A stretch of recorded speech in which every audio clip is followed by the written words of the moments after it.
Guys আমাদের হাওয়া পড়ছে, হাওয়া ট্যাঙ্কির এখন তো হেড কম্প্রেসারের পাশ দিয়ে, তো আমরা নিজে নিজে ঠিক করবো, মিস্ত্রি নেই।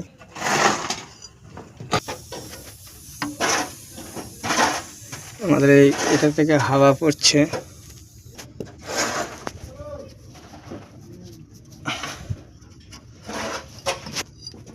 তো আমাদের এই নতুন ইঞ্জিন লাগিয়েছে। দেখো এখান থেকে গাইস তেল পড়ছে, এই যে, আর পাম্পের এই নজলের মুখ থেকে তেল পড়ছে।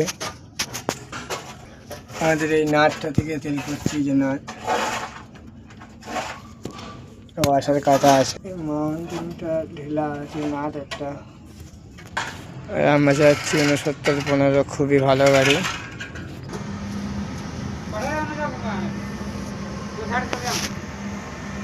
তো আমরা গাড়িটা নিজের মতন পরিষ্কার করে রেখে দিয়েছি, ফের এই গাড়িটাকে সাজিয়ে নেবো। গাইস তো গাইস দেখো, আমরা নিজে নিজে হাওয়ার পাইপটা, হেড পাইপটাকে ঠিক করলাম। তো হাওয়া এখন পুরোপুরি নয়ে আছে, আর আমরা ফের স্টার্ট করে দেখবো হাওয়া পড়ছে কি। আমাদের হাওয়াটা আরো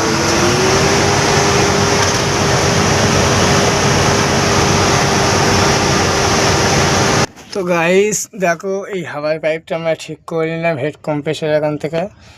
তো এই হাওয়াটা যদি না ঠিক করতাম, সারাদিন আমি আজকে পাগল হয়ে যেতাম। তো নিজে নিজে সব কাজগুলো করে নিই, নিজের মতন লাগিয়ে দিলে কী হয়, ভালো হয় জিনিসটা। আর মিস্ত্রিকে বলতে হলো না। এই তারটা ছিঁড়ে গেছিলো, তাই এই তারটা লোহার সেটে গিয়ে একটা ফিউজ কেটে গেছে, স্টারের ফিউজ। তো গাড়িটা দেখে স্টার্ট হচ্ছিলো না, আবার এটাকে জুড়ে দিলাম, দেওয়ার পরে ফিউজটা লাগিয়ে দিলাম অন্য ফিউজ, দেখে স্টার্ট করে দিলাম।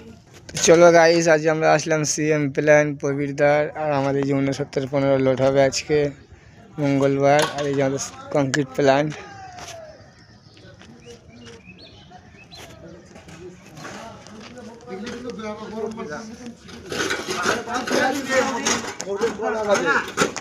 বিনা পাউডার কি? আরে আমার ফর্মটা দুবার এরকম আবার। চলো গাইস, আমরা সিএম প্ল্যান্টে দেখাবো। এটা আমরাকে গরম করলাম, পুড়িয়ে এটাকে পিস থাকে। এখন আছে 150 হিট।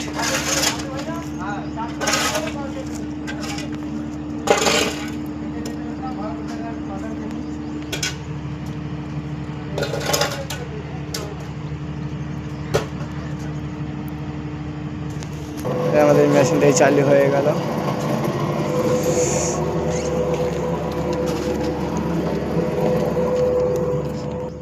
আর এটাকে বলা হয় যে পাথরের যে ময়লাগুলো থাকে